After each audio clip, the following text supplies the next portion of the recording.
Halo teman-teman pecinta catur, kembali lagi Tarigan Catur Channel. Walaupun menjadi juara di dalam turnamen BCDV Intellect 2022 Arena, International Master Yosep Taher harus mengakui keunggulan dari Grandmaster kuat asal Rusia, yaitu Grandmaster Maxim Kigaev. Oke, langsung saja akan admin Tarigan Catur ulas. Di sini IM Yosep menggunakan catur boh putih, sedangkan Grandmaster Maxim Kigaev dengan nama akun Niches GM Vandorin 96 menggunakan catur boh hitam. IM Yosep memulai permainan dengan pion D4 dan dibalas kuda F6 oleh Grandmaster Maxim Kigaev. Ini adalah pembukaan pertahanan Hindia, kuda F3 dan pion G6. Maka masuk ke dalam pembukaan pertahanan Hindia Timur, pion C3 dan gajah G7, V1 gajah, lalu gajah F4 dan rokade pendek oleh hitam. Pion H3 dan pion C5 mengajak pertukaran pion petak pusat, tapi putih memilih langkah pion E3 memperkuat pion petak pusat ya, dan menteri B6 mengancam pion lemah putih di petak B2, lalu untuk melindunginya dengan menteri B3 justru mengajak pertukaran menteri. Pion D6 memilih langkah safety dari hitam dan kuda D2, lalu gajah ancam menteri. Gajah menutup ancaman terhadap menteri dan justru menyerang balik gajah hitam, sehingga di sini harus dilakukan gajah pukul gajah di petak C4 dan kuda pukul gajah dengan tempo ancam menteri. Menteri mundur ke petak C7 dan rokade pendek oleh putih. Kuda D7 dan benteng A ke D1.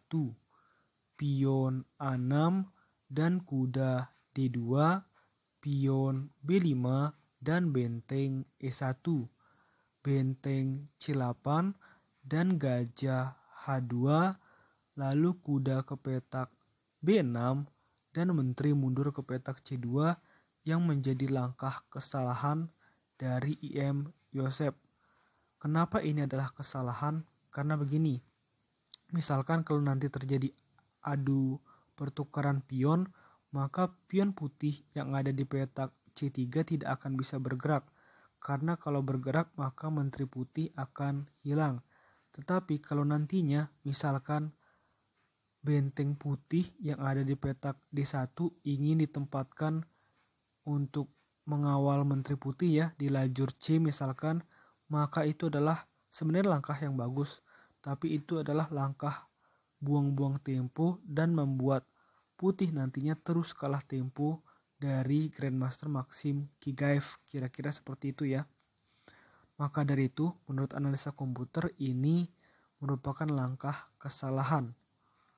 Pion pukul pion di petak D4, pion pukul pion, dan kuda D5 mengancam pion putih 3 kali, menteri ke petak E4 dan pion E6, lalu menteri E2, pion B4, lalu kuda E4, pion pukul pion di petak C3 dan kuda pukul pion di petak D6.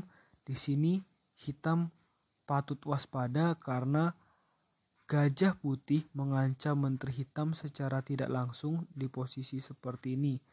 Maka di sini posisi dari hitam kurang begitu baik sebenarnya, tapi hitam bisa membalasnya dengan sangat baik.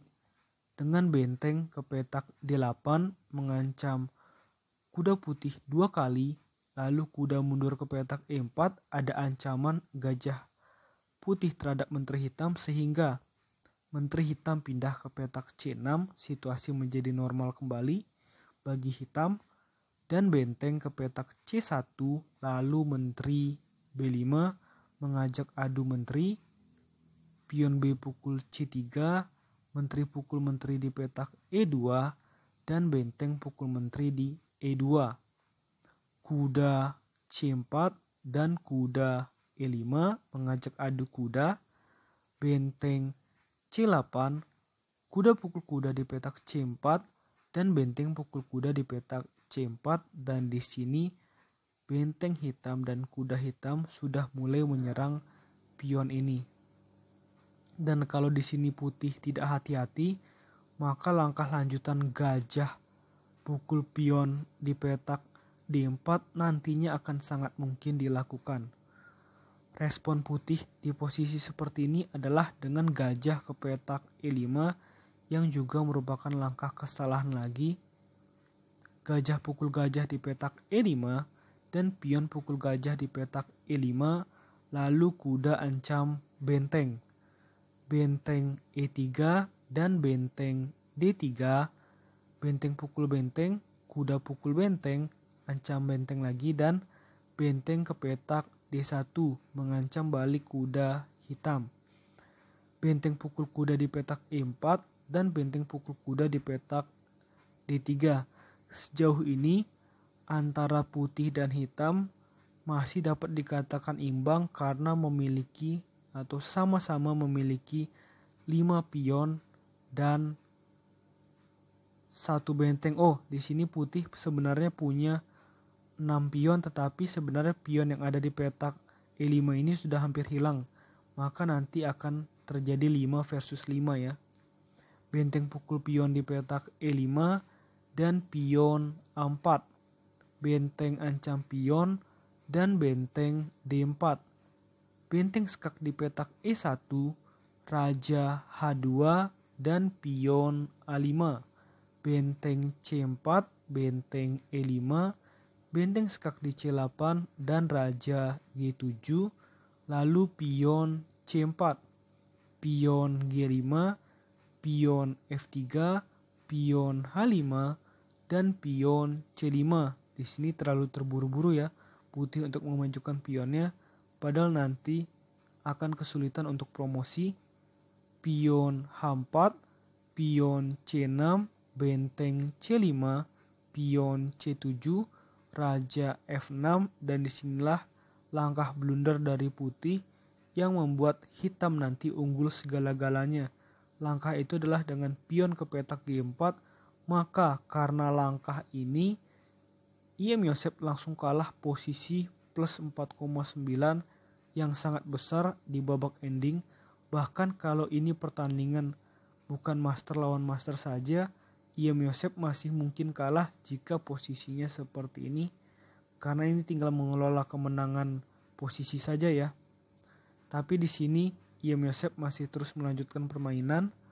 Raja E5, raja G2, dan setelah raja ke petak F4, langsung IM Yosep menekan tombol menyerah karena memang posisi sudah susah. Ada nanti langkah lanjutan benteng hitam skak di petak C2 misalkan, dan nanti pion putih yang ada di petak F3 akan hilang. Jadi nantinya pasti akan kalah. Oleh karena itu, sebelum itu terjadi, IM Yosep memutuskan untuk menyerah. Oke, menurut admin Tarigan Catur, video kali ini cukup. Nantikan video-video selanjutnya. Tetap di Tarigan Catur Channel.